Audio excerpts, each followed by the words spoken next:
This guy can upgrade any of his equipment at a fraction of the usual cost, thanks to an ultra-rare artifact he obtained after clearing 999 floors of the tower. For other players, upgrading is a long and expensive process that slows down their progress. But with this artifact, our guy plans to surpass even his previous record and conquer every floor of the Tower of Gods. Here's how it all began. Stakes are running high in a tournament of a game called Tower of God. Players are going sweaty in try-hard mode and everyone's banking on Subai to win. This dude is out here moving like let me solo her from Elden Ring. He deals the finishing blow and clears the 999th level of the game. The crowd goes wild until suddenly, boom, consciousness shot. Subai dies instantly and travels to a spiritual dimension of the game. When he opens his eyes, he arrives in the classroom of the game, the starting point of all players. Bro beat the game so hard they yeeted his ass right inside it. Subai takes a few glances around him and quickly learns that he's literally a part of the game now. This is the Yan Kingdom. Entering the Tower of God has strict requirements. But luckily for our boy, he's the top sweaty pro gamer for this game.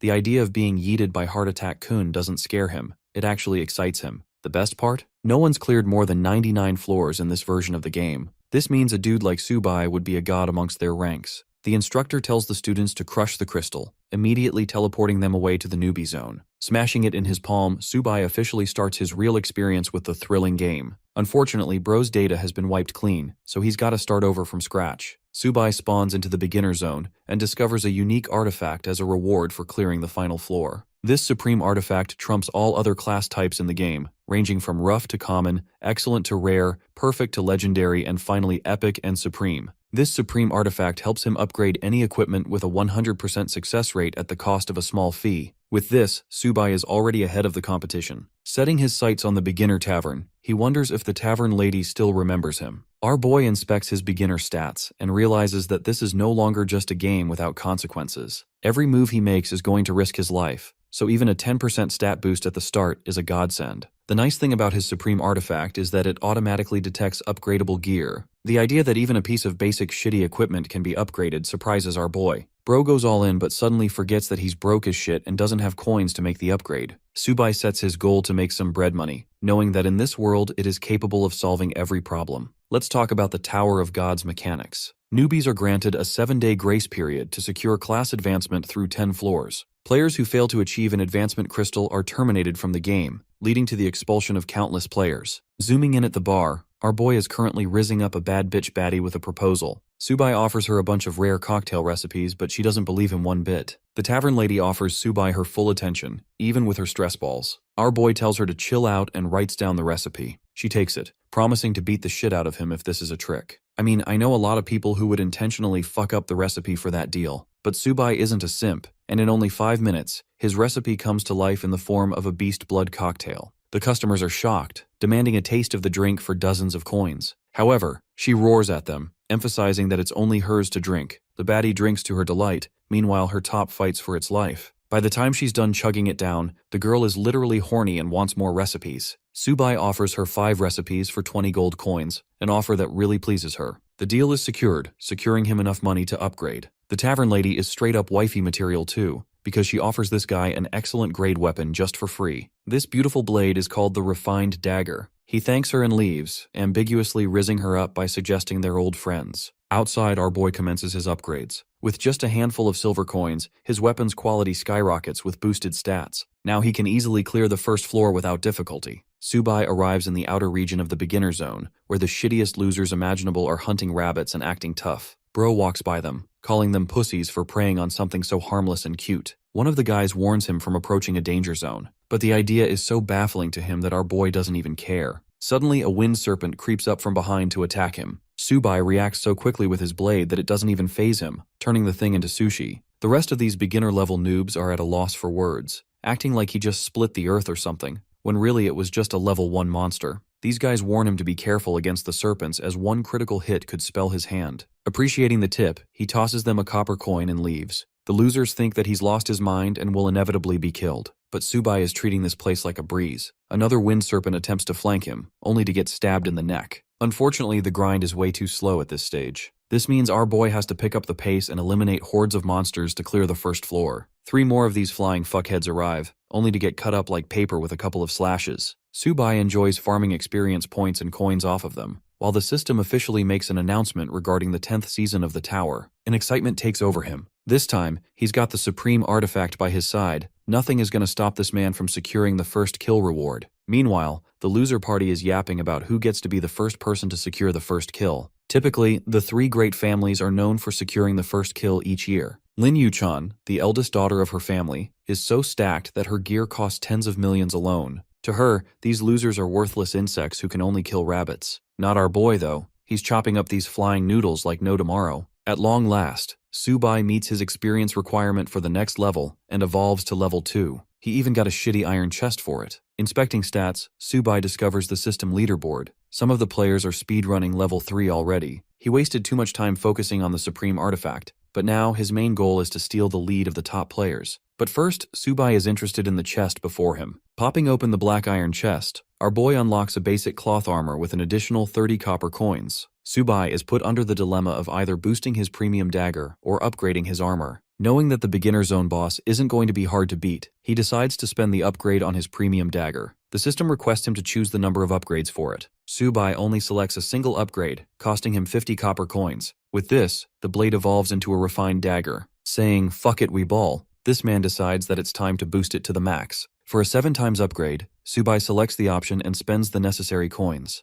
The system kickstarts his weapon's evolution cycle. The refined dagger has now acquired 8 additional points, and its physical attack is capable of dealing 60 damage at one time. The weapon is straight out of Valorant, and the upgrades boosted the dagger's attack power. Subai flings it around, satisfied with the new speed. Even though the weapon is merely an excellent quality, its stats are actually comparable to a rare weapon. This is all possible with the help of the supreme clock at his disposal. Believing that he's ready for the first floor, our boy steps forward to challenge the Tower of God. Let's talk about the boss's respawn system. It only respawns 10 times on the first day. Any person who is capable of slaying it can advance right into the first floor of the tower. Even if the boss is attacked by an entire team, only a few people are allowed to enter the tower on the first day. Having arrived at the ruins, our boy patiently waits. Suddenly, the sound of fighting draws his attention. Panic sets in. He had no idea that someone had already arrived before he could. Subai steps on the gas pedal and rushes in to steal the first kill for himself. Meanwhile, the team that is currently raiding is having no difficulty cornering the goblin horde. Observing from his little hiding spot,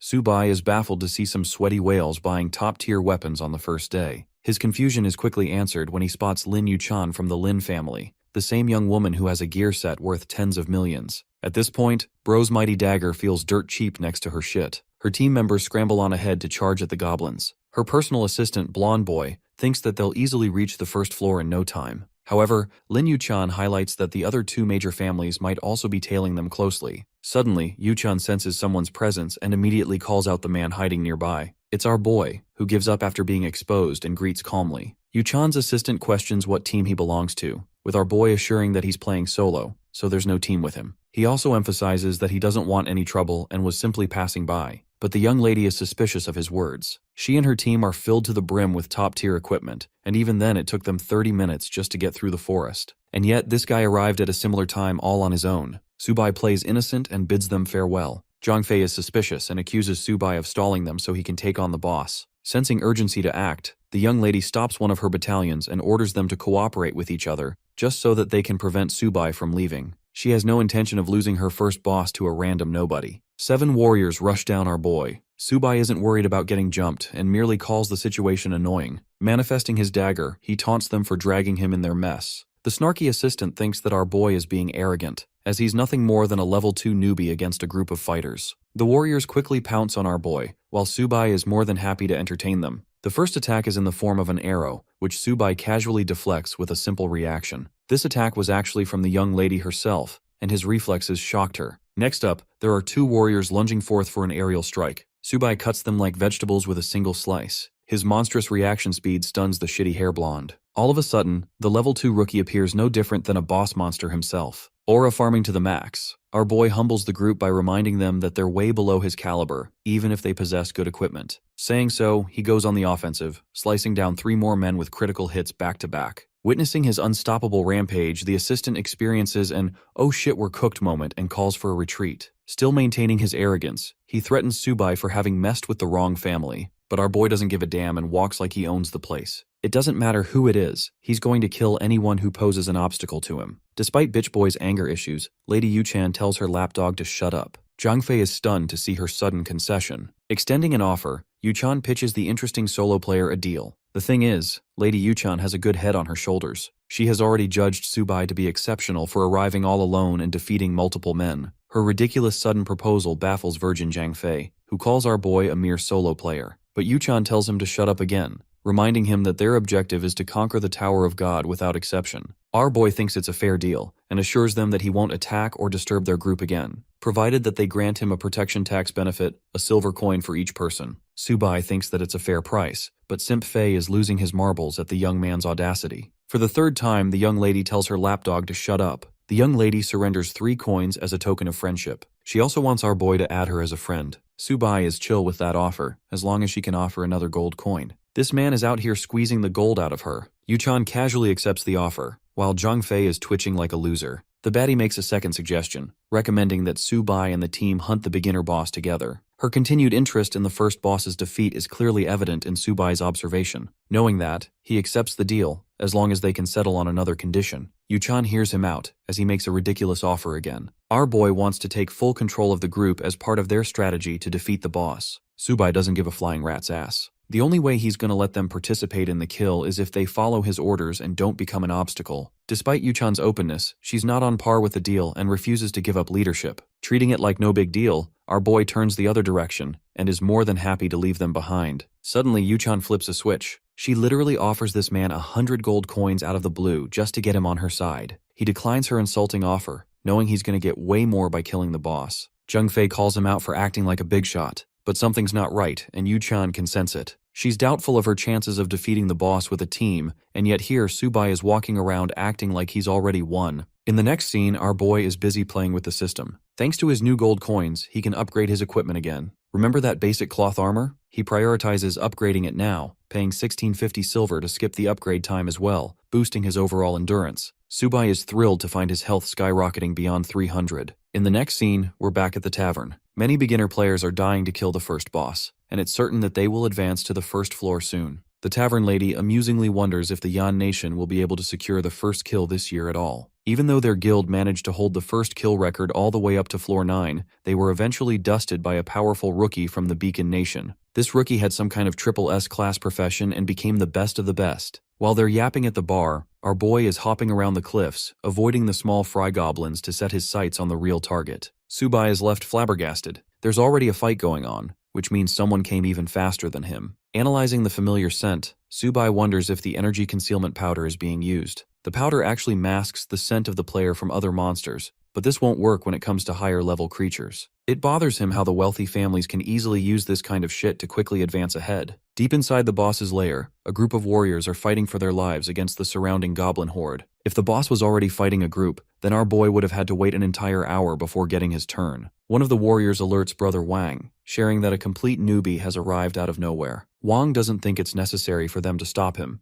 deeming him harmless. Then there's Li Yueren of the Li family, also belonging to one of the great families. She thinks the kid is recklessly meddling around. While they're busy insulting our boy, some of the warriors suddenly gasp in horror watching Subai approach the boss. The boss in question is a titanic goblin. It was asleep in its slumber until our boy tossed a blade across its chest, awakening it. The intimidating Goblin King gets up from his throne, towering over the newbie who dares to challenge it. Subai isn't afraid. He's more than happy to take on the beast. The Wang group is worried about the boss and awaits instructions from their leader. Wang Zixi believes that the newbie will be squashed like a bug in a few seconds. The first attack comes from the enraged Goblin King, who smashes its mace and erupts the ground. Our boy dodges it with finesse, taunting the creature and earning its fury. Confidently lunging forward, Subai calls him his bitch and announces its death. A lightning-fast slice instantly eliminates 100 health from the boss. But that's not enough to bring it down. So our boy goes on the reversal, dealing a second slash. Provoked even further, the boss attempts to smash him in one go but misses and hits the ground.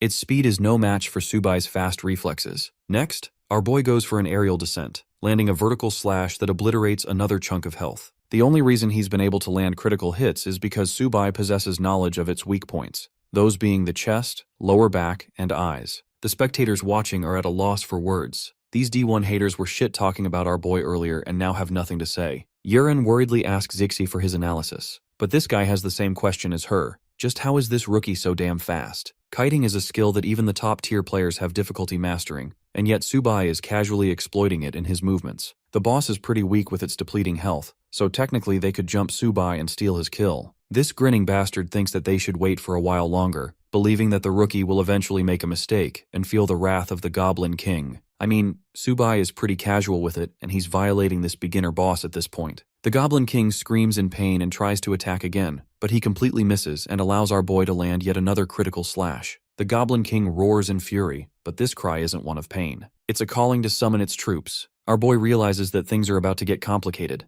but hilariously the tiny goblins actually focus their target on surrounding Zixi and Yueren's group instead. Zixi rallies his group into attack formation to penetrate the circle of goblins. Yueren thinks this is a useless endeavor, especially when an endless wave is quickly surrounding them like flies. Concentrating his attention on the Goblin King, Zixi instructs his team to clear a path to the best of their ability. With the team busy sniping down the goblins, their leader marches on ahead so he can deal the finishing blow. Even with Subai's overwhelming ability, Zixi thinks that he can steal the killing blow just in time, refusing to let nobody rob him of his glory. But here's the thing. Our boy isn't a dumbass and knows that this guy wants to steal his kill. Subai can spot the mid-tier magic scroll from a distance. Confident of his victory, Zixi tosses open the magic scroll, announcing the end of the rookie as well as the beginner boss monster. The magic scroll shoots out a missile of fire. This blazing torpedo makes direct contact with the Goblin King and detonates into a loud explosion. Watching the smoke clouds, Yuran and the others celebrate having acquired their ultimate victory. However, Zixi isn't the same. Something about the situation is off. Even if the scroll nuked the boss, there isn't a system notification confirming the kill. Suddenly, the system notification does pop up, except it names Subai as the first person to slay the Goblin King in the eastern region. When the smoke settles, it's our boy Aura farming on top of the defeated boss. Zixi is stunned, questioning how this guy was able to one-shot the boss so fast. While he's full of questions, our boy treats them like a bunch of buffoons for not knowing about the fatal wound aspect. What he did was continuously exploit the weaknesses of the Goblin King, allowing him to stack up enough critical damage to finish it in one strike. Interestingly, Subai could have finished this fight way sooner, but he intentionally waited to see Zixi's reaction.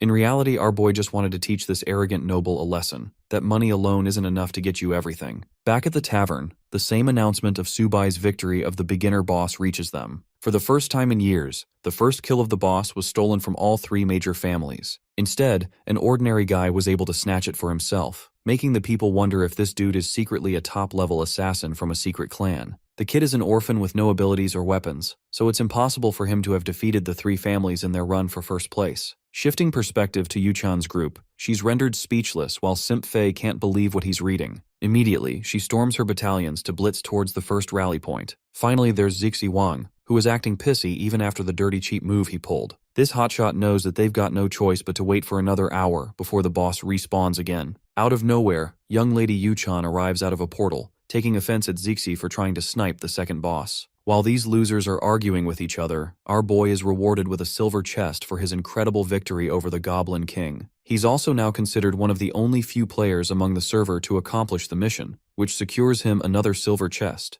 With two of them at his disposal, Subai excitedly wonders if he's going to get rare gear this time. The first box is opened, landing him a pair of rare boots called One Step. The second silver chest acts as a support loot, landing him 10 small potions and silver coins. With this, his movement speed will experience a 30% boost for a 1-minute period. Unfortunately, using them requires level 5 minimum, so even with the decent loot, our boy can't use it right away. This reminds him to check the leaderboards of the 10th season of the Tower Challenge. He finds the list and discovers quite an upset. You would think that our boy achieved some top spot, but he's actually ranked 98. Inspecting even further, Subai discovers that the top scorers killed the boss even sooner. They're from other regions, but it's clear that these whales spent a lot of money to get top-tier equipment to finish that early. Drinking one of the potions, Subai gains a temporary experience point boost for 60 minutes. His main focus is to grind his levels even harder, especially when there is a whole list of people stronger than him right now. Walking up to a dungeon portal leading to the first floor, he welcomes the season with great anticipation. From the other side, Subai finds himself in a spatial dimension. One look at his surroundings makes him realize that this is actually the Dark Maze dungeon. This confuses him a bit. The thing about the beginner zone dungeons of the tower is that there are many different types ranging with different difficulties. The Dark Maze dungeon, this one, ranks roughly mid to high difficulty in the beginner course, making it one of the most challenging ones for new players. Placing his foot precisely, our boy starts to move in systematic fashion. He is careful about each step and recalls that it's the same pattern as last time. Subai finds himself lucky for having retained his knowledge of the maze. Suddenly, an arm shoots out of the floor. From a magic circle, a creepy ghoul arrives out of nowhere. Our boy clearly didn't expect to meet his ex-girlfriend here. Subai knows that it's a ghoul. That's not the issue here. Inspecting the creature's stats, he learns that it's a normal type with average stats. The troublesome factor about ghouls is their high agility paired with intense damage bursts. This means our boy has to play it safe in order to not get overwhelmed. Activating his flash step ability, this guy literally blitzes past the ghoul, landing a solid critical hit. That one swing of a blade is enough to kill the beast immediately. Right when our boy thought he was only dealing with one ghoul, another pops out of the ground and tries to attack him. Thankfully, Subai slashes it all the same, killing it with a single attack. With 2 kills secured back-to-back under his belt, he earns 40 experience points and consequently levels up to 3. Thanks to this level up, he's also acquired 2 attribute points. Things are coming together after defeating the Goblin King, but the dungeon's not finished just yet. This time, there's a puzzle with 2 inscription tablets. Each tablet has its own color. Red means hard, blue means easy. Since our boy is basically smurfing the ranks, he intentionally goes for the red for those spicy rewards. Standing atop the tile teleports him to a different location of the maze. Let's zoom out and see what the Yan Kingdom is up to. At the Zhou Dynasty Guild HQ, the Guildmaster learns about the smooth progress of Junkai. Zhou Wang, the founder and leader, doesn't care about meaningless progress. All he cares about is that they secure the final prize. His assistant thinks both the father and son are similar, and assures the guild leader that young Master Junkai will stand at the top of the rookie ranks this year. But the guild leader snaps, roaring at his assistant. The thing is, every season before this one had its own rookie king. Each of them is a competent warrior who had to struggle to get to where they wanted. It's not just any title that can be assigned to a nepo baby. Zhou Wang is hoping for the best for his son, believing that he will make him proud. Back to our boy, who is currently obliterating a trio of ghouls like butter. 3 more down, he gains experience points and nearly reaches level 4. These monsters are helping him farm points with ease, and his experience potion makes it all worth it too. With all of the ghouls defeated, their corpses vanish from the room. Surprisingly, 5 tiles light up in succession, each boasting a different color. Subai stares at the intriguing gray tablet, which always leads to a hidden room. It's not a bonus he expected, but he welcomes it with open arms. Curious to see what lies at the end of this route, he steps on the gray tablet to reach the hidden room. The moment he teleports is also the moment he is welcomed by dozens of bloodthirsty ghouls. These Spider-Man wannabes waste no time pouncing on top of our boy, but they forgot they were dealing with Mahal Jordan. Subai leaps up to accept their challenge and slashes every single one of them. In the time span of a few minutes, this man defeats every single ghoul in the room, achieving level 4 and earning points in the progress. Subai excitedly checks his level system, having cleared the hidden room. Despite the difficulty of the room being S, this man managed to clear it without any problems. With his preparation finished, our boy thinks that it's finally time for him to pay the boss a visit. First, he inspects the global rankings.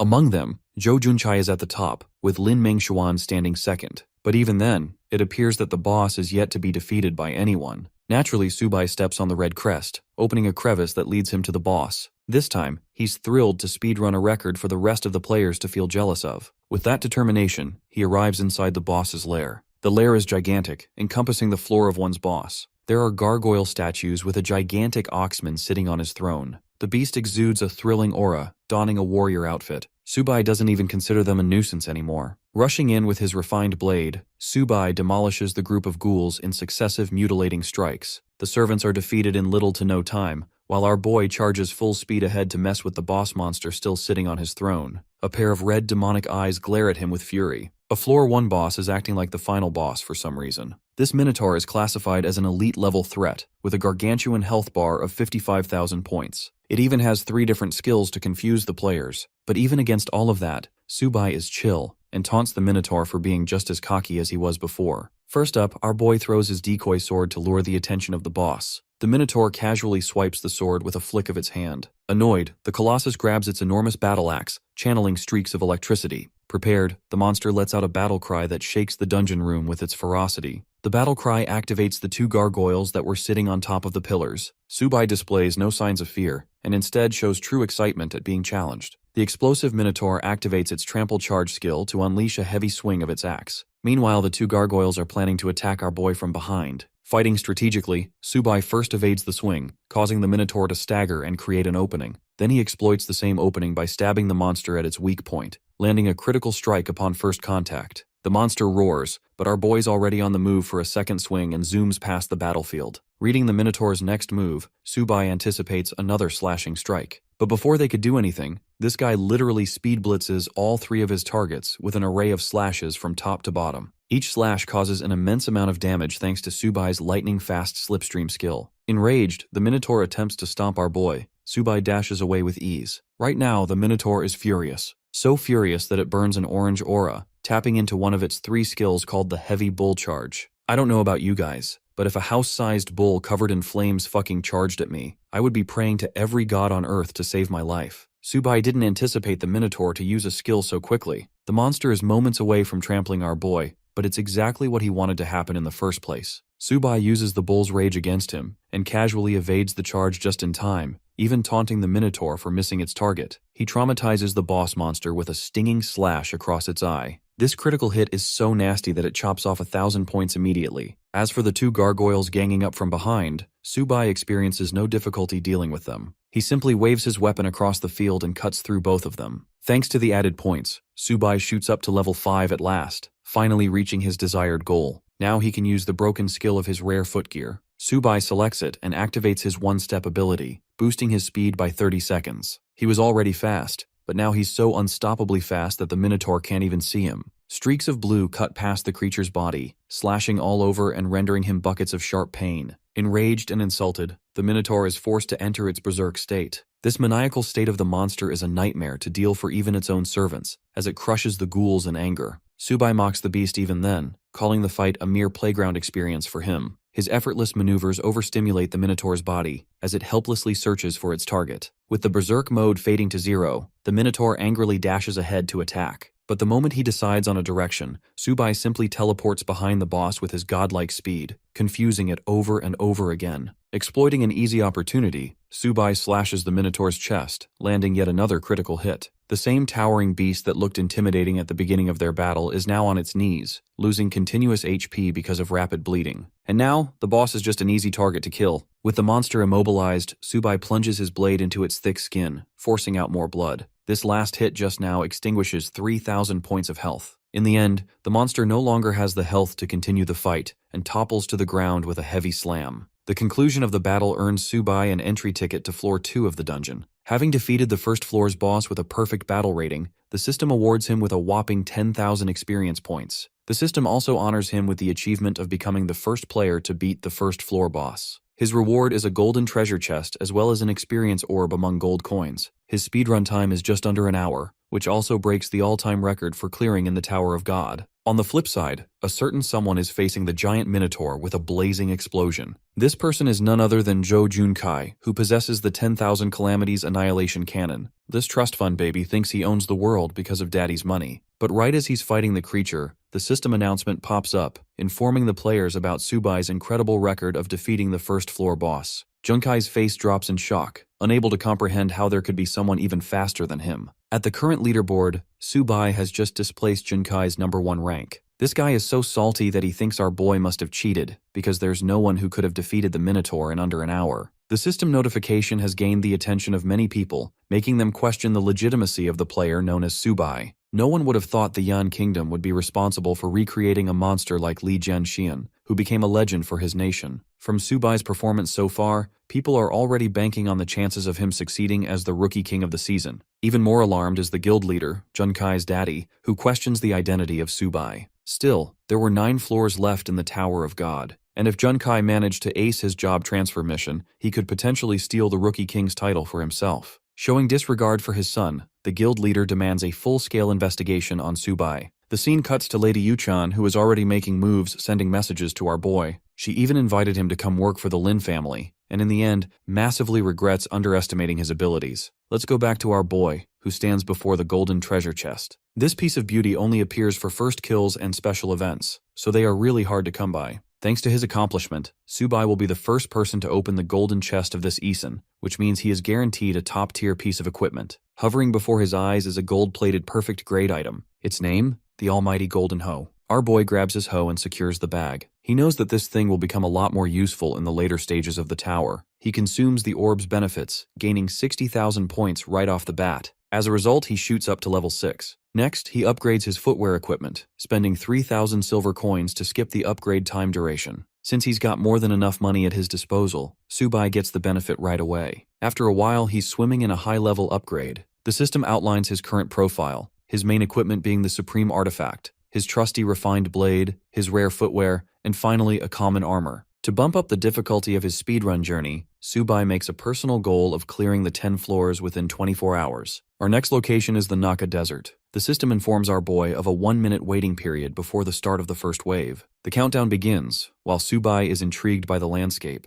Knowing what he does in the desert, Subai is expecting 10 waves of monster invasions. But that seems way too slow and easy for him, so he wants to look for a way to help them spawn even faster. The first creature pops out of the summoning portal just behind him. This ugly freakazoid is the sawtooth lizard with a venomous bite. Subai is genuinely bored and thinks that these guys are only going to waste his time. Instead of waiting for them, Bro seizes the initiative and makes his first move by lunging right in. With a single slash, the first lizard is slain with a critical hit. Then another, back to back until the entire wave is annihilated. Now that all of them were dead, the second wave would arrive in another minute. The normal battle process of defeating these lizards takes about 10 minutes, but our boy easily managed to defeat the wave in 2. The second wave follows suit, with Subai popping open the use of his one-step gear. This way he'll reach them even faster than before and wipe them out quickly. With the effect activated, this man becomes the Flash, securing kill after kill after kill in a zigzag motion. Subai is so excited that he wants to break all of the records he made in his previous life. The system dubs complete annihilation of Wave 2 of the lizards. The third wave quickly spawned, only to get killed all the same. The fourth spawned, also dead. This happened until eventually our boy confronted the boss of the second floor. Subai is seconds away from dealing the finishing blow on the werewolf. His final slash nails the last strike, ending the creature's life. With this, Floor 2 has been cleared and the entry ticket for the third has been granted.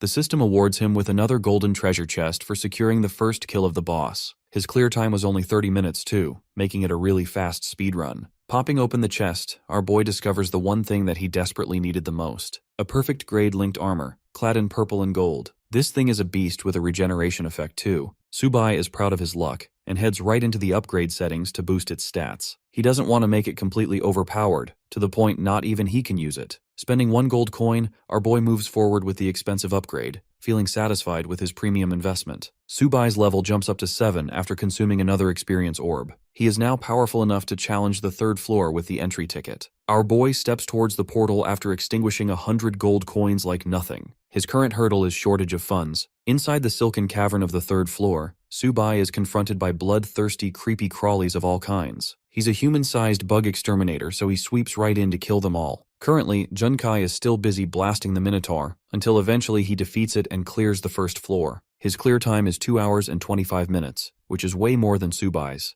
Thanks to his victory, he earns a rare weapon called the Exquisite Longsword as his reward. Bro is super excited at first, until he checks the leaderboard and sees Subai sweeping the ranks of Floor 2. It stuns him how this man has already annihilated the second floor when Junkai hasn't even stepped foot in it. Despair sets in, and this wannabe big shot succumbs to defeat. It boggles him to know about the identity of Subai. Meanwhile, our boy is currently dicing the overgrown fat spider to his delight. He wraps up Floor 3 tremendously fast as well, securing first place again. Skipping ahead, he doesn't experience any form of difficulty with the fourth floor either. Another record set. Floor 5 is where he annihilates an aquatic behemoth, clearing the level in 20 minutes. His consistent victories back-to-back are ridiculous in the eyes of the spectators. In their eyes, he's an absolute monster for a beginner who shows no signs of slowing down. Many others are chatting, wondering if this season is too easy for the beginners. But then comes the question of Junkai's pace, as despite having obtained a godlike weapon for free, he still took a while clearing level 1. The scene cuts to the strategy meeting room, where the members of the group express their interest in our boy.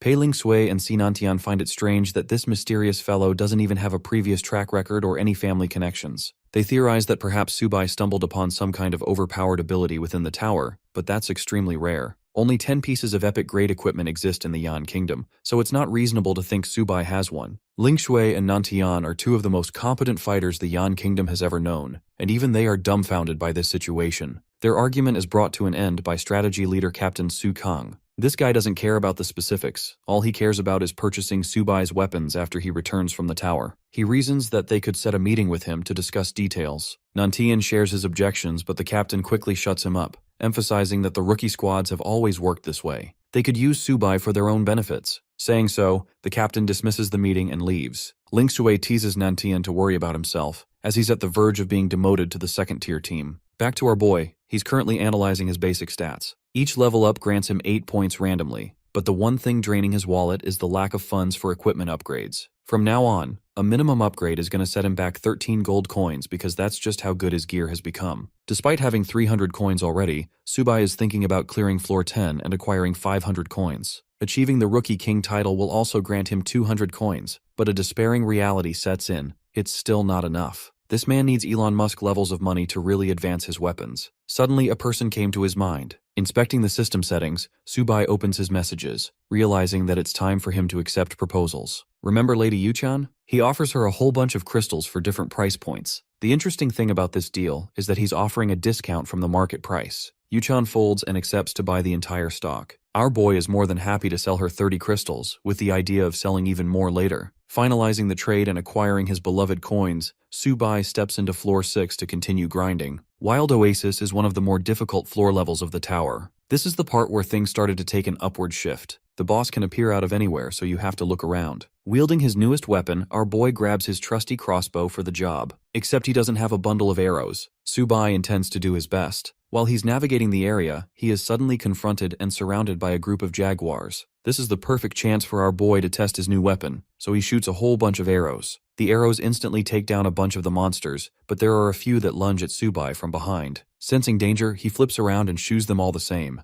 With the monsters killed, Subai decides to reuse the arrows from their corpses. The good thing is that they can be used twice, which means he could save them for later floors. When they've expired their use, he's gonna make bank by selling them to Yuchan. Arriving at the stream, Subai remembers that this location is where the boss is known for spawning. Moving against the water, he senses a tingling feeling. This confirms the location of the boss. Like clockwork, Subai senses its arrival and jumps ahead to defeat it. However, he finds a bunch of trident-wielding fishmen instead. These guys are normal monster types in a group. Subai targets each one of them with his range weapon. The first few arrows easily kill the fishmen. Their bodies also drop a rare bag of coins as well as a job transfer crystal. Our boy selects the B-rank crystal, which has a high drop rate in this location. Next, he prompts the system settings for the crystal and sends it to Lady Yuchan, offering her a trade. The woman takes one look at the warrior class crystal and presents 100 gold coins, or 100,000 in cash. Milking the shit out of her wallet, Subai forces her to double her offer, and the deal is secured. Next, he pounces away happily, having secured another round of farming. Suddenly, Subai hears an intimidating screeching sound. He turns around, excited to confront the boss at last. This dude is also a fishman, except he's on steroids and definitely needs a Snickers. Dubbed the Oasis Fish Demon, this guy is an elite-level boss with numerous skills of its own. But it's nothing to Subai, who shit-talks the boss, aims his crossbow at his next plaything. The monstrous fishman aims its trident at our boy, who is shooting numerous arrows from afar. The arrows inflict a ton of damage, but that's not all. Subai lunges upward to shoot some more from point-blank range, securing critical hit after critical hit. The enraged fishman throws its trident, its only weapon, in an effort to kill the insect of a human. But our boy dodges it with ease, and calls it a dumb fish with room temperature IQ. Declaring its death, Subai unleashes 3 headshots back-to-back, abusing the shit out of his aimbot skills. The boss is killed with a heavy splash in the water, while the system congratulates him for attaining another perfect score. This floor took him nearly 2 hours to complete because of its difficulty. However, Subai is still happy for gaining 5 silver chests in return. Reaping his rewards, he pops open the chests, gaining potions, gold coins, and gear. Our boy isn't happy with what he got, as it's mostly low-tier stuff. He likes the Fish Demon Bracer's equipment piece and decides to upgrade it. Subai wears them and likes the attribute buffs, which will boost his overall stats. Setting sights on the 7th floor, he sets a new goal of clearing the 10 floors within 20 hours. Surprisingly, the system makes a sudden announcement out of the blue. A new player, Lin Mengshuan, appears to have emerged with an S-class profession off the bat. People are discussing Mengshuan's origin from the Lin family, the same family that shares connections to Sword Immortal Li, a guy who is so godlike that he's ranked number 1 in the world. People are seriously taking Mengshuan as a serious contender for the Rookie King, but some people are also skeptical of her, seeing how Subai annihilated the 7th floor already while Mengshuan's stuck on 3rd. Some of them predict that Mengshuan has some kind of secret weapon, just like Zhou Junchai. Right now, our boy is sitting at the top with Mengshuan and Junchai trailing behind. The spoiled brat is enraged for being 3rd place and intends to take his revenge after the 5th floor rankings. The 7th floor of the Tower of God brings us to the Dark Castle. Here, our boy is going up against the Primordial Edgelord. He slashes the old bag of bones with a critical hit. On the 4th floor, Mengshuan is currently busy pummeling the Lizardman, refusing to stay stuck in 2nd place. Junkai is on the 5th floor and freshly acquired a class-changing stone. His awakening is actually incredible, with Junkai entering the double SS rank class as a gunner. On the 8th floor, we have our boy challenging a bunch of skeletons in the Abyss of Pain. Subai slashes them once each, killing them with a single blow. He's excited by his current trajectory, knowing that only 2 more floors are left to topple. Mengshuan defeated the 6th floor at the same time as Junchai.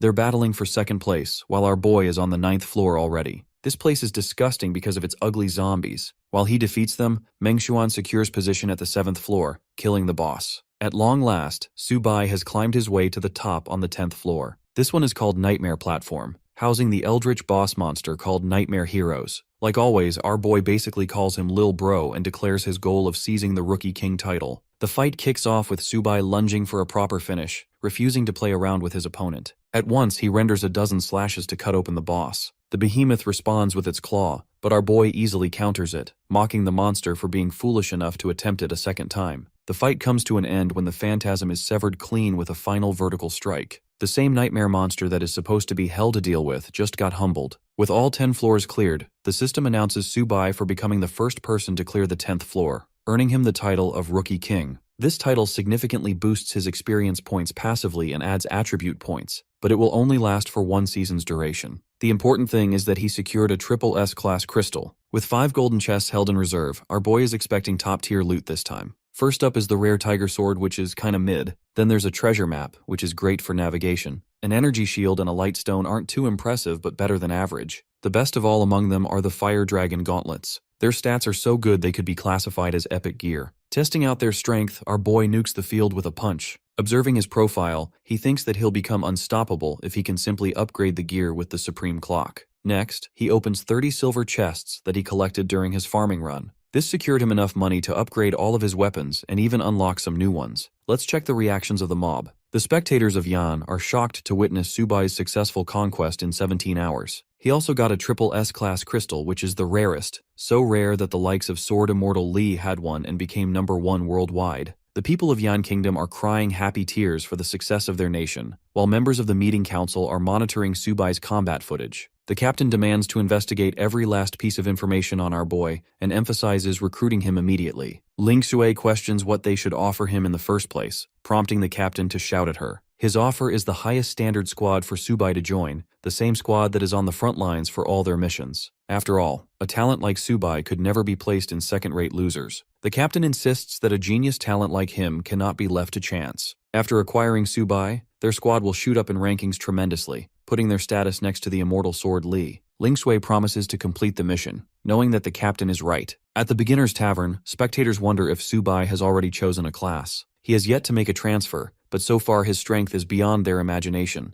People wonder if he's ever going to come back to his city to celebrate. Speaking of the devil, our boy slams the door open. His bashful entry receives hate from the people, all of which are questioning why this guy is walking with so much confidence, acting like he owns the place. The guy steps up to the tavern lady, who is pretty impressed with his performance. Subai demands a glass of Fallen Star, an exclusive drink and the lady's personal recipe. To the shock of the customers, the lady isn't flipping out on this guy at all. Instead, she enjoys talking to him as if they're friends. The tavern lady knows that he's got a big load of valuable goods and maybe even something else. She charges him the full amount for the drink. Subai delightfully chugs it in, boosting his stats by 1 point each. Next, he requests a private room for his stay upstairs. Before he could enjoy his sweet rest, Lady Yu-chan arrives out of the blue. She's come with her bodyguards to forward her professional relationship with our boy. Subai shows her his sack, of crystals I mean, and receives an enthusiastic reaction. They go upstairs to discuss things privately, where Subai shares the incredible crystals he collected. Their shimmer blinds the Lin family members. Among them there are 5 B-rank crystals and many low-ranking ones. Lastly, our boy even whips out the S-rank crystal to shock everyone.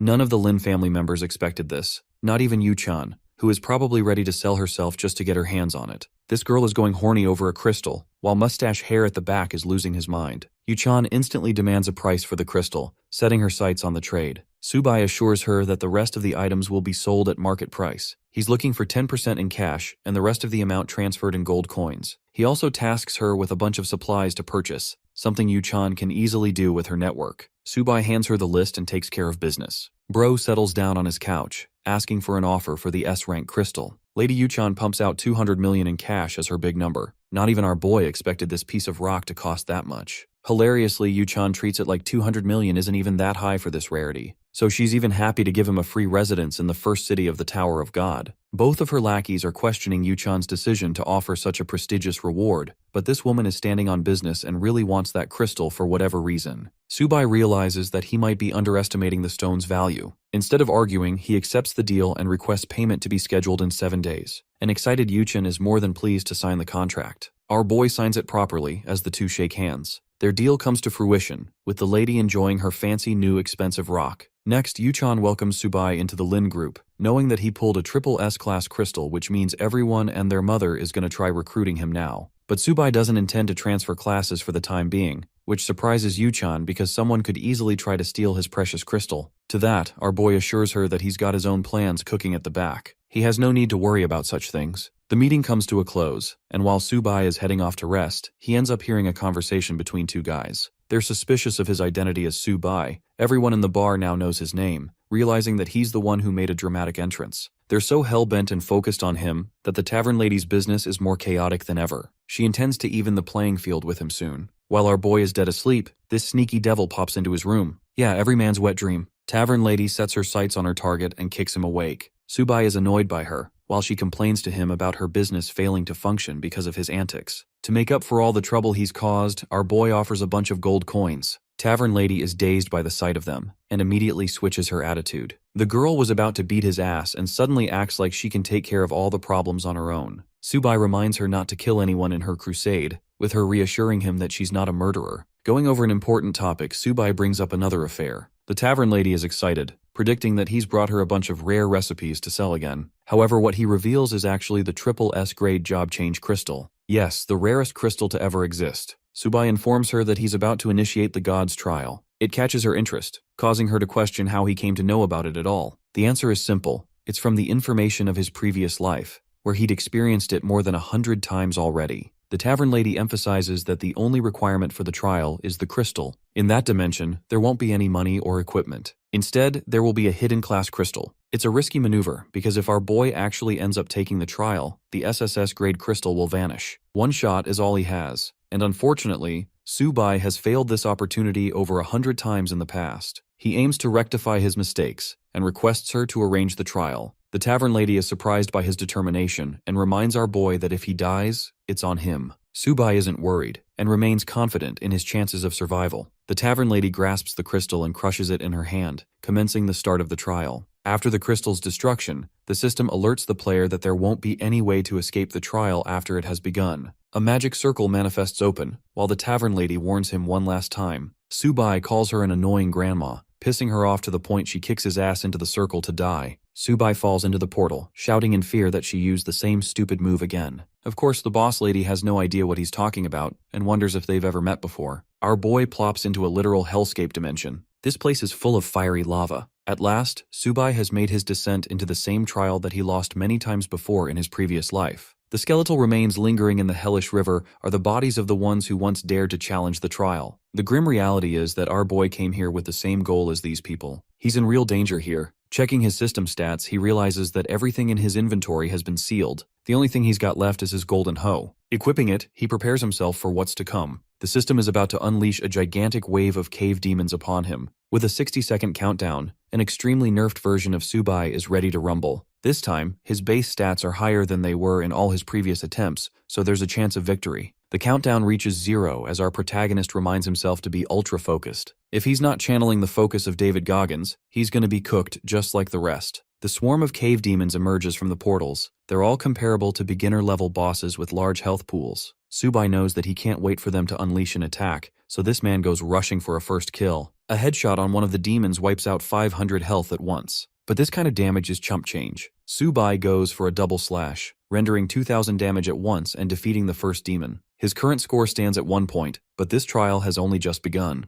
Launching his secondary assault, Subai cuts up the second demon in a myriad of strikes. His back-to-back killing spree has already taken out 3 demons in quick succession. Subai's steal-slash technique is making a mess out of the demons with each swing. The sword is even given for the test has skills of its own, and it's thanks to our boy's past experience with the god trial that he can use their full potential. More of the demons crawled their way to him. In response, This man unleashes a column of 3 fiery strikes, killing 3 demons instantly with critical hits. Subai is really feeling himself and loves the killing spree. Let's zoom out and check things out in town. People in the forums are busy discussing why the mysterious Subai has yet to change his class. No one would have waited this long to transition into a powerful class. News of Lady Yuchan selling some high-quality crystals for auction have also reached their ears. They wonder if Subai ended up selling her all his goods. That's where the tavern lady comes in, beating their asses for disturbing her business. She assures them that Subai's crystal is already broken, which doesn't make any sense because they didn't get a notification of his class change. Tavern MILF assures them that she's the one who crushed the crystal, and she's more than happy to crush their heads too. I mean, I don't think any of us is going to refuse that offer. Back at the strategy group meeting room, the captain receives a sudden report from one of his informants. He can't believe his ears. The crystal has been shattered by Lady Dinah, who physically can't lie as she's an NPC. This spells trouble for this guy's plans. While the chatters are busy shit-talking about our boy, the captain is furious and slams the table in his anger. The punk uses this opportunity to berate Subai's caliber and assures their leader that the kid is a dumbass for wasting his crystal. Ling Shui thinks this clown is annoying, while he accuses her of having feelings for the newbie. Their stupid argument is brought to a halt with the captain screaming his frustrations. He doesn't give a damn about them, and calls for an immediate protection of the tower, emphasizing that they capture Subai and return with him for a conversation. The blonde punk still doesn't think it's worthwhile to pursue the latest rookie king,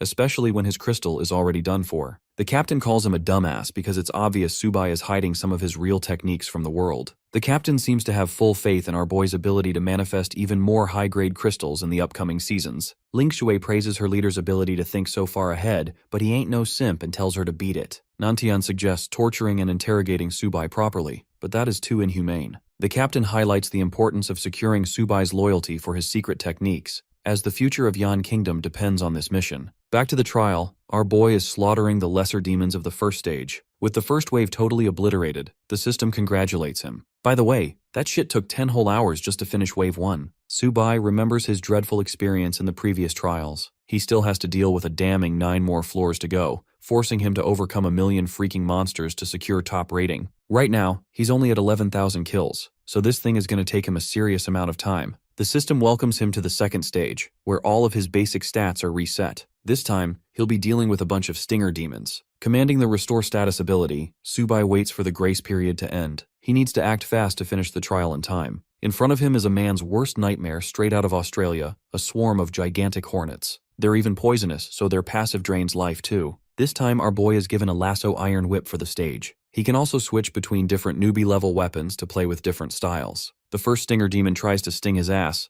but our boy channels the power of Zeus and obliterates 20 of them in one go. So far, the whip is working in his favor, especially when these stinger demons are known for having really shitty defensive stats. Activating his sweep skill and pairing it with the whip, this man demolishes 50 demons in his second blast. 12 hours of continuous slaughtering later, our boy stands at a score of 255,000. At long last, the stage has been cleared, with Subai brought to complete exhaustion. Here, he switches his weapon to a spear. Killing 250,000 of those things was a pain in the ass just now, but thankfully the new stage transition allows him to reset his health and stamina. For his next wave, Subai will have to deal with a horde of warlock imps. Adapting accordingly, he switches to a long-range fighting style with a bow, the perfect weakness to beat these guys. These imps are basically Batman if he turned into an ugly green midget with 0 aura. Subai begins their extermination by launching numerous arrows at once. Most of them land as clear headshots. He smiles confidently in his speed as it is his strongest stat. The imps retaliate by casting ranged spells of their own. Subai evades these colorful little lasers and successfully makes it out in one piece. And yes, the one piece is real. Around this time, we have Meng Xuan, who has freshly defeated the 10th boss of the Tower of God. It took her a total time of 40 hours to clear the whole thing. Despite finishing second, she is not happy, and intends to personally meet Subai someday. Day 6 of the trial breaks news across the kingdom. The rookie class ranking has officially been released with around 100 S-rank players and 21 SS class players. The citizens of Yan Kingdom aren't too thrilled about this announcement. It's similar to the results of last year. However, the performance of Junkai, Weilan, Mengzhuan, and finally Yuchan is notable. The only mystery yet to be solved is the disappearance of Subai. Speaking of him, we get to the old tavern where Lady Yuchan is sipping her tea. Simp Fei questions why she turned down 2 important proposals from the other families all for the sake of a nobody like Subai. Just like always, she ignores Lil Bro's ranting and demands her to focus on his given order. He tries to whine more, but she shuts him up, stating that she has personal plans to follow. In her friend list, there are only a handful of people, but Subai appears to have entered abnormal status. It's been a week since this change, around the same period where the rumors of his crystal shattering spread around. Deducing his condition using these 2 points, Yuchan realizes that our boy is still stuck in the newbie zone doing something miraculous again. Speaking of our boy, let's head to stage 7 of the trial. Here, Subai is dealing with durable golems.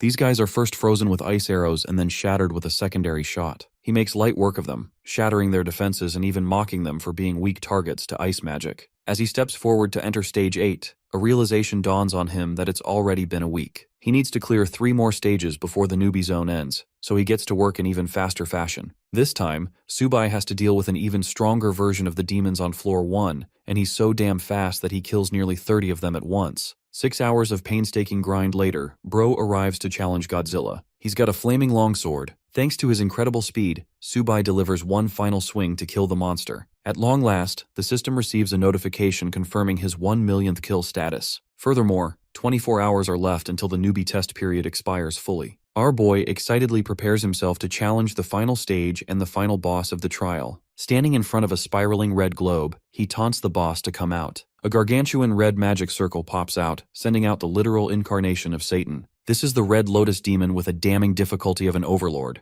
Boasting 1 million health points, this thing is a tough cookie to crack. But this guy cracks all the hoes. I mean all the bosses. The flaming demon curses at the foolish human and attempts to annihilate him with a single attack. Bro dodges a literal nuke and realizes that he gotta be careful around this titanic demon. The fact that this boss has 2,000 defenses alone means that most of Subai's attacks are gonna be useless. Right now, he's forced to be on the defensive, hoping to exploit an opening to make his move. The Red Lotus Demon throws dozens of spiraling strikes, each of which is evaded by Subai's excellent footwork and evasive skills. Equipping himself with a hook chain gauntlet, our protagonist awaits his perfect chance. The Red Lotus Demon is moments away from summoning a minion from the flames, but Subai is faster and actually uses the hook chain to pull its body, ragdolling it against the boss monster's face. The demon writhes in pain, having suffered damage from one of its own attacks. Meanwhile, our boy is in the mood to avenge all of his fallen comrades who dared to challenge this trial and lost their lives. Manifesting his sword, he swipes a spatial rend that literally chops off the overlord's right limb. With its attacks now nullified, Subai sweeps in to capitalize on the opportunity. This time, he lunges up top and equips his bow for a ranged strike. These arrows make contact with the overlord's body, inflicting more damage. Using the same momentum paired with lightning-fast speed,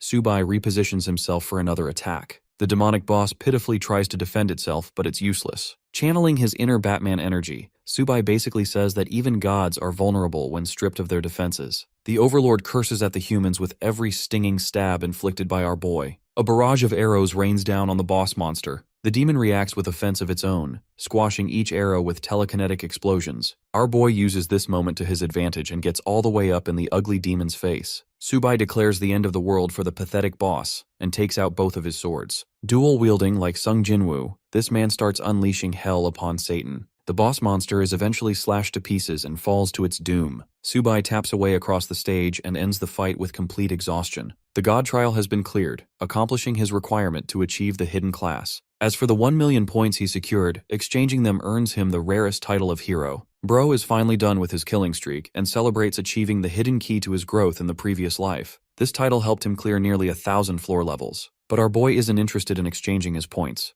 Right now, he's most curious to test out the legend of the Golden Hoe. Bro launches his expensive hoe into the lava, hoping to activate its copying ability. After waiting for a while, Subai's face turns to utter shit at the realization that he might have just lost his premium weapon. Not even his points were influenced a single bit. Until suddenly, 2 columns of lava shoot out of the hellish river, revealing 2 different pieces of ultra-rare stones. These stones merge together as one, binding them to our boy's spirit. The crystals shatter upon complete merging, dubbing the player as the only wielder of the dual class. Our boy can now access both his hero and demon king attributes. Bro literally turns into 2 faces and endures the painful effects of the merging process. Our boy observes his current stats and peeks at his equipment. Everything is looking solid, as he's gained a 5 times multiplier after clearing the trial. It took him more than a week to get through this impossible trial, the same trial that became responsible for ending the lives of those who came before him. Subai bids them farewell and excitedly declares his next goal to slaughter 2 gods at the same time.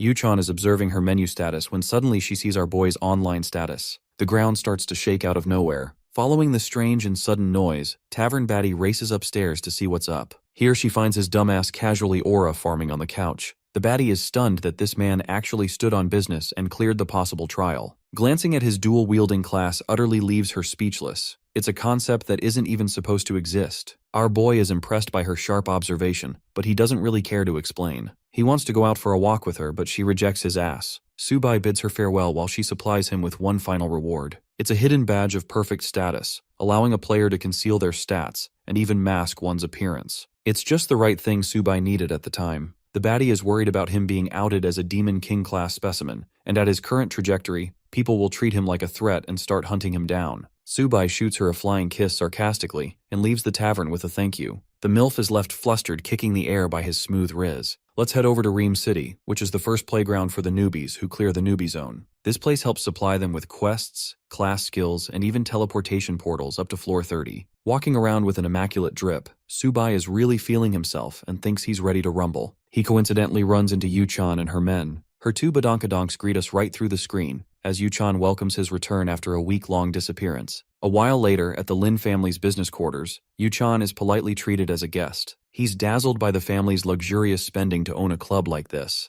Presented with both potions and a box full of gold, Subai finds himself impressed by the young lady's efficiency. She offers him the luxury to inspect each supply and count the coins with ease. She also gestures to both her bodyguards to exit the room for a private conversation between the two. First off, Yu-chan curiously asks about his class rating. Our boy counter questions her intention to probe information. His sharp response embarrasses her, forcing her to clarify that she has good intentions. Subai is informed about the latest smear campaigns running against him on the forums. He also learns that Lady Dana ended up sharing the news of crushing his crystal, which is why things escalated. Yu-chan is stunned to see this guy confirm all of the rumors without even a hint of anxiety. Forwarding her proposal, she colors him with dozens of praises, hailing him as a generational talent. Deep down, Yu-chan thinks this guy might have a second crystal, which is why he doesn't care about the first one that was crushed. This dude shows complete lack of interest in the topic and directly asks her about her goal. Yu-chan invites her to the Lin family for a joint operation against bosses. That's exactly what he anticipated her to say, because the floor difficulty goes up significantly after clearing the newbie zone of the tower. Subai emphasizes that he's fine with beating bosses together, but in no way is he going to join another guild. He's fine with taking them to the 5th floor of the tower, and requests 5 mage-type team members only to help break the record. Yu-chan shoots up in shock after hearing his goal of breaking another record. Normally it takes 20 people to get through a single floor, and here this guy is spouting delusional goals. Our boy assures her that he's not desperate to break the records either, so he gets up and leaves the meeting. Yu-chan follows him and clarifies that she's on board with the deal as long as the Lin family can use its name in the party. Subai is fine with that and prefers raiding from tomorrow since he's got a bunch of things to take care of. The young lady is delighted to earn his support, while Zhang Fei dubs him a scammer for the millionth time. Bro is a generational hater at this point. Yu-chan humbles his ass by reminding the blonde twat that he's the one who kicked their asses back at level 1. If they recklessly challenged him, they wouldn't have made it out of the floor either. Yu-chan commands an immediate team formation following Subai's formation. Though this loser agrees to follow her order, deep down he harbors great distaste for our boy and prays for his downfall. At the city lord's mansion, Subai is seen casually walking up to the gate. The people try to stop him from having a death wish, but he doesn't get why this normie is trying so hard. Wu Tai calls the newbie naive and warns him of the tight security around the city lord's mansion. Subai decides to entertain the young fellow with a little secret. The secret in question is that anyone can get an entry as long as they are crazy powerful. Subai walks up to the guards and reveals his hero title, instantly earning their praise and compliance. The people watching him from afar are at a loss for words, unable to comprehend how this new guy managed to go inside like a VIP. Even now, the guards are escorting the hero with top-tier courting. A smash in the training grounds is heard. There's a fight between Guard Captain Orlando and the city lord, a mage facing off a sword fighter. Just watching this scene gives our boy goosebumps, because it's one of his favorite sequences from the story to unlock rare skills. Even though he himself is a dual-class player, he requires farming skill books to gain new abilities. In this arena, Subai has everything he needs to learn and get to the next level. In fact, the system even prompts him with the suggestion to learn basic swordsmanship skills from the master himself. Our boy happily taps yes, and even learns Captain Orlando's skill, the stone wall. Numerous skills make their way to our boy's system screen, and he spams the confirm button like a maniac. 10 minutes later, the mage is getting healed by several other mages, while the leader of the city appears unharmed. Our boy didn't enjoy the fight too much, as it became very boring quickly. One of the guards informs the city lord about the arrival of a hero. Stunned, the leader demands verification of Subai's identity. He reveals the data and confirms his elite status, earning proper respect from the great swordmaster and his subjects. They're thrilled to be in the presence of a hero after 100 years. This is a confusing remark to our boy who asks for clarification.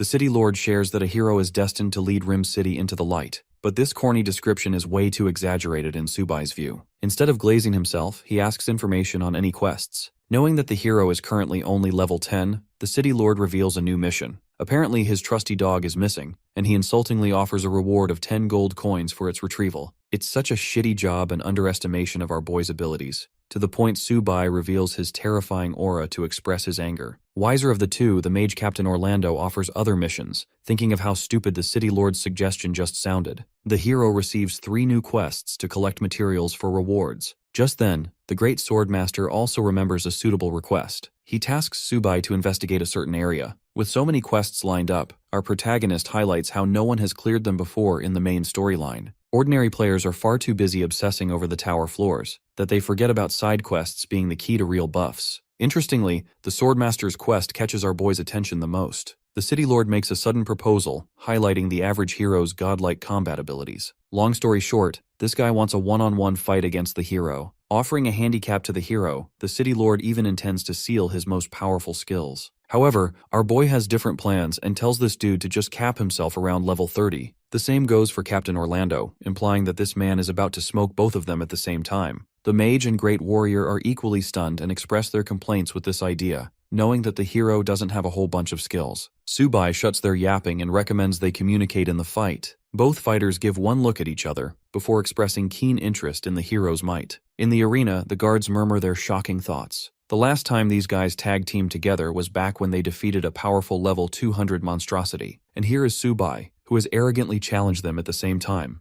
The mage takes notice of the hero's confidence, while the great warrior is thrilled to show a hint of his true powers. The first assault comes from the swordmaster, who uses a simple skill aimed at his opponent. The result? No contact, poof, our boy is gone. Appearing like lightning from behind, Subai praises the city lord's precisely timed maneuver. Next up is the mage, who conjures a stone spike basic spell to catch our boy off guard. The very sight of it makes Subai ecstatic, and he shares no intention of dodging it either. Instead, this man literally severs the stone spikes with a myriad of fast strikes. The hero's godlike reflexes astonish the spectators, who didn't expect him to be so strong. But the fight's only just begun, and these two experienced warriors are not finished. This time, they want to hit the hero with a greater surge of strength than before. The mage entraps Subai in a cage of mud, yet another beginner skill. Having immobilized him on the spot, the city lord chimes in with his second stage slash ability, unleashing 2 fire rends. Keeping his cool, the hero casually ducks both of them, taunting the warriors for being way too predictable. His shit-talking knows no end, but the city lord's already pouncing on him for another strike. An amazing upset occurs. Subai vanishes like lightning from his spot and reappears up top, clashing against the great warrior's blade.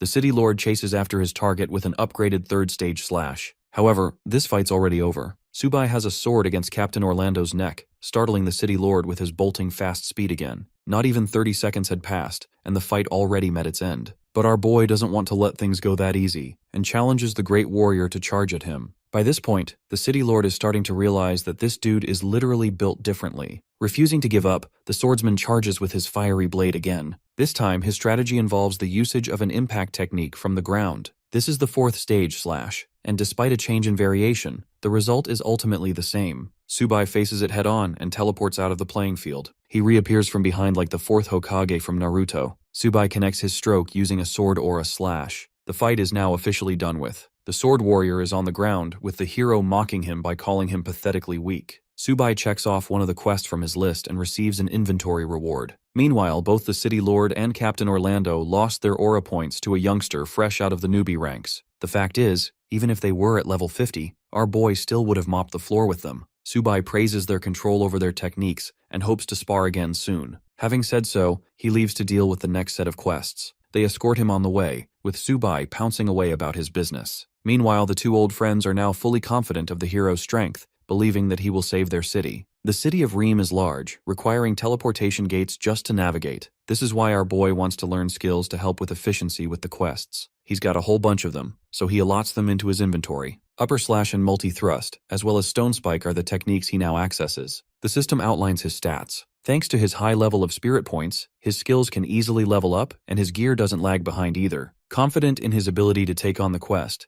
Subai visits one of the teleportation gates. His next destination is the Land of the Wraiths, where most of the quests are tasked. The guards charge him for 80 copper coins, which is a hefty cost. A vertical portal gate transfers him from one location straight into the land of wraiths. This place appears way more realistic than the way it was in the game, but that makes things interesting for this guy, who kept only his basic weapon for the journey. The temperature of the land of wraiths is pretty darn cold, making our boy regret his choices with clothes. Subai spots a bunch of skeleton warriors in the distance. These boneheads are twice his level too, but they're all fodder in his eyes, even with superior health. Testing his new skills, Subai launches triple stone spikes. He lands perfect headshots on 3 of the skeleton warriors, killing them instantly. The rest of the warriors are barraged with a flurry of the same spikes. Thanks to critical damage, 10 of them are down within the next moment. The overpowered aspect of this magic spell comes in the form of its absurd 3200 damage. Anyway, farming the boneheads nets Subai good old points. He finally feels like the true grind has begun, instead of the newbie shit he was dealing with at Zone 1.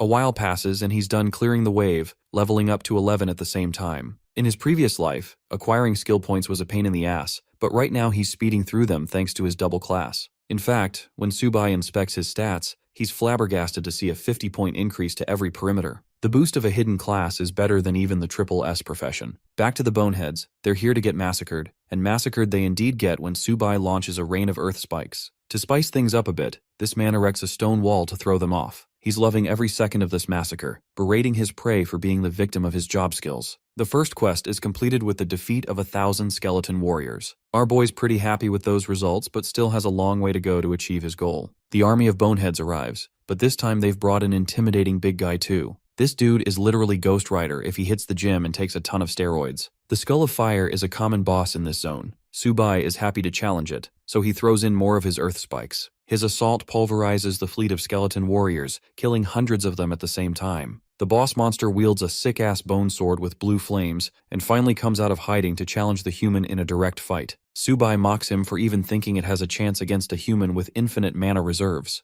The Skull of Fire channels the surrounding mana, sucking the life force out of his warriors just to power his weapon. Think of it like Goku's Spirit Bomb from Dragon Ball, except this is the evil version. The sacrifice skill significantly amps the damage capacity of his sword, creating an ultimate move. Our boy can't even sugarcoat it. He's worried about getting hit with an attack like that. Even one slash is going to send his ass to heaven. Switching strategies, Subai decides to take the offensive maneuver, leaps up top and smashes the creature's armor. With the boss staggering from the damage of his initial blow, Subai then focuses on slicing its legs. With a collective critical damage of 20,000, he deals a finishing blow by deploying the heavy barrage of stone spikes. Unfortunately, not even this could deplete its health fully. The mighty beast attempts to force a single swing, but even with the destructive output to nuke a mountain, he's just not fast enough to catch our boy. Exploiting yet another opening, Subai delivers a barrage of endless stone spikes, spamming recklessly without worrying about mana drain or even cooldowns. Concentrating headshot after headshot, our boy deals significant damage and trash talks the boss for not training hard enough. The fight's over, as the undead behemoth is toppled, blossoming beautiful skull flowers upon defeat. Subai is ecstatic to discover another potential quest, but while he's busy collecting the flowers, he also discovers a new skill book in his inventory. It's the necromancy ability, and after spending 10 points, it is now officially a part of Subai's skill set. Intrigued by the concept of summoning magic, our boy conjures 3 undead soldiers, raising them from the ground. These loyal skeleton warriors are pretty trash normally,